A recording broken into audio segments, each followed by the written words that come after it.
সারাদিন কাজ করতে ভালো লাগে না, ও যে কখন আসবে কে জানে, আসার নাম নেই আর। এই বলছি যে তোমার তো এখন কোনো কাজ নেই, একটু এই ঘরটা ঝাড় দিয়ে দাও, বাকি কাজগুলো একটু করি। শোনো তো, বাকি কাজগুলো একটু করে আসি।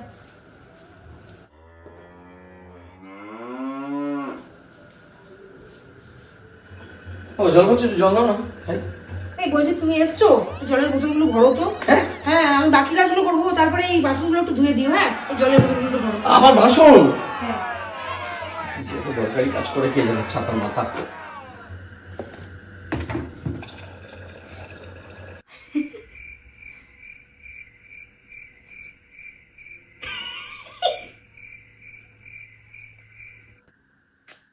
সারাদিন বলে যে বাকি কাজটা করি, বাকি কাজটা কি সেটা একটু দেখার দরকার।